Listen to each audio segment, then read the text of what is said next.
Big আয়োজিত online cooking কম্পিটিশনে আপনাদের সবাইকে স্বাগতম। হ্যালো এভরিওয়ান, আসসালামু আলাইকুম।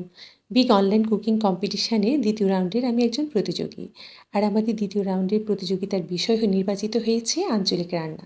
তো আমি নোয়াখালীর মেয়ে, আমি আমার নোয়াখালীর আঞ্চলিক রান্নাটাই আজকে আপনাদের সাথে শেয়ার করছি। আর সেটি হচ্ছে খোলাজা পিঠার সাথে যে নারকেলি হাঁস ভুনাটা হয় সেটি। শীতকাল আসলেই আমাদের নোয়াখালীর মানুষের কিন্তু এই খাবারটি খুব বেশি জনপ্রিয়। আর এই রান্নার জন্য আমি এখানে দেশি মাঝারি সাইজের একটি হাঁস নিয়ে নিয়েছি। আর হাঁসের গায়ের গন্ধটা দূর করার জন্য একটি টিপস দিচ্ছি, সেটি হচ্ছে হাঁসের মাংসগুলোকে গরম পানি দিয়ে কয়েকবার ধুয়ে নেওয়া কিংবা লেবু পানিতে কিছুক্ষণ ভিজিয়ে রাখা। তাহলে কিন্তু হাঁসের যে একটা গন্ধ সেটি আর থাকবে না।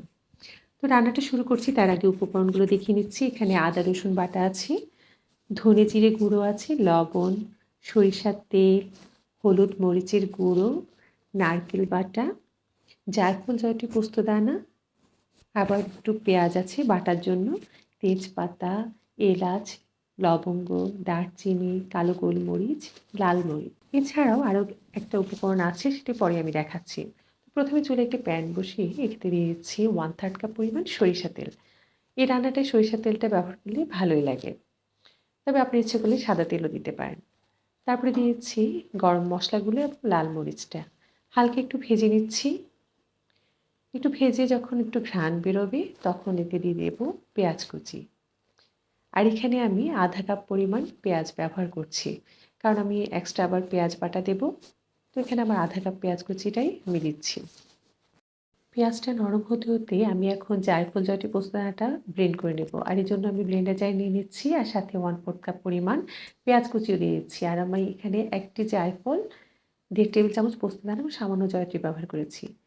তো এটাকে পেস্ট করে নিয়ে এখন আমার যে ভাজা পেঁয়াজ আছে সে তাতে দিয়ে দিচ্ছি, দিয়ে খুব ভালো করে ভেজে নিচ্ছি।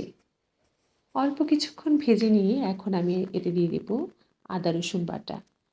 এখানে আমি 1.5 টেবিল চামচ করে আদা এবং রসুন বাটা নিয়েছি। আদা রসুন বাটাটা দিয়ে খুব ভালো করে ভেজে নেব, যাতে এর কাঁচা গন্ধটা দূর হয়ে যায়। ভালো করে ভেজে নেওয়ার পর এবার আমি ব্লেন্ডার জারে যে মশলাটা ব্লেন্ড করেছিলাম সেখানে একটু পানি দিয়ে তারপরে আমি ভাজা মশলা দিয়ে দিচ্ছি, কারণ আমি এখন গুঁড়ো মশলাগুলো ব্যবহার করব। তো আমার এখানে ব্লেন্ডার জারে পানি দেওয়ার অর্থ হচ্ছে আমার ব্লেন্ডার জারে কিন্তু অনেকগুলো মশলা লেগেছিল। সবসময় গুঁড়ো মশলাগুলো দেওয়ার আগে পানি দিয়ে দিলে আর মশলাটা পুড়ে যায় না। তো এখন এখানে দিয়েছি 1 টেবিল চামচ পরিমাণ মরিচের গুঁড়ো আর 1.5 টেবিল চামচ পরিমাণ হলুদের গুঁড়ো দিয়ে খুব ভালো করে নেড়ে দিচ্ছি। ভালো করে নেড়ে দেওয়ার পর এই পর্যায়ে আমি এখন দিচ্ছি জিরা এবং ধনে গুঁড়ো। এখানে আমি 1.5 টেবিল চামচ জিরা গুঁড়ো আর 1 টেবিল চামচ পরিমাণ ধনে গুঁড়ো ব্যবহার করেছি। মশলাগুলো দেওয়া হলে খুব ভালো করে কষে নিতে হবে। যে কোনো রান্নাতে মশলাটা যত ভালো করে কষাবেন রান্নাটা ততই ভালো হবে। তো মশলাটা কষা হয়েছে যখন বোঝা যাবে তখন হচ্ছে তেলগুলো উপরে উঠে আসবে। তো এই পর্যায়ে দেখা যাচ্ছে আমার মশলার তেলগুলো উপরে উঠে এসেছে, মানে আমার মশলাটা কিন্তু কষানো হয়ে গিয়েছে। তো আমি আবার একটু নেড়ে দিচ্ছি।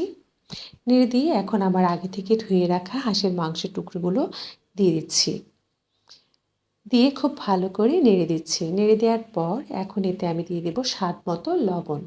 লবণটা আপনার ইচ্ছে করলে আগেও দিতে পারেন বা এই পর্যায়ে এসেও দিতে পারেন। তা আমি এখানে 1.5 চা চামচ পরিমাণ লবণ ব্যবহার করেছি।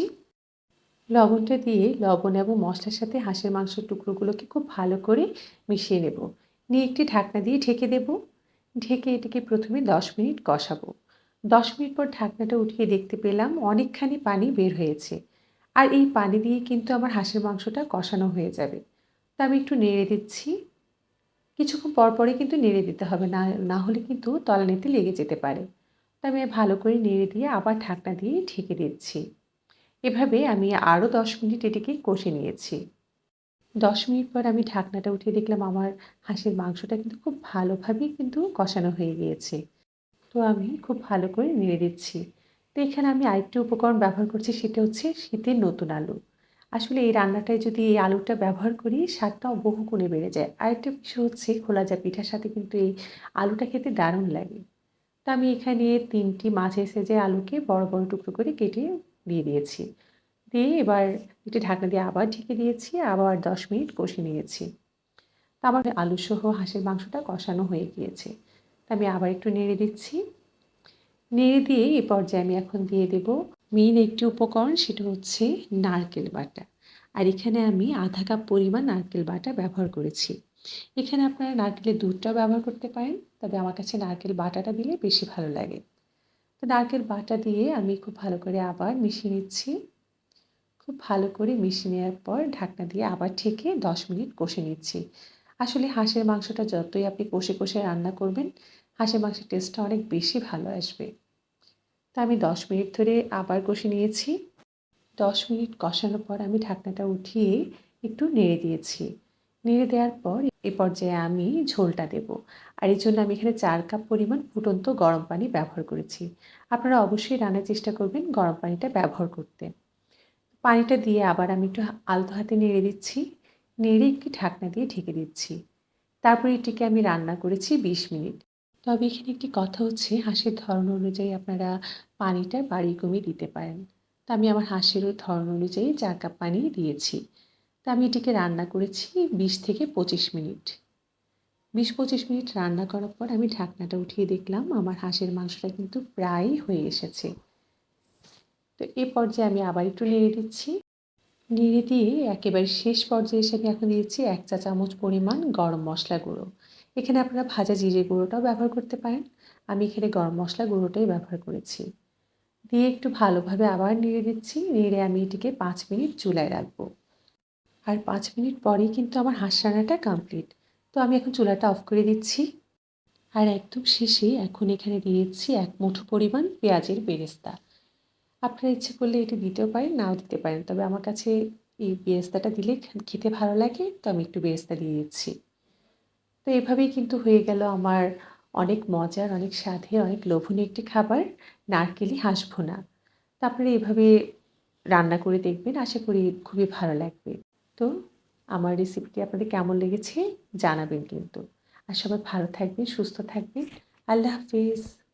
প্রতিযোগীদের তৈরি সুন্দর সুন্দর রান্নার রেসিপি পেতে আমাদের চ্যানেলটি এখনই সাবস্ক্রাইব করুন।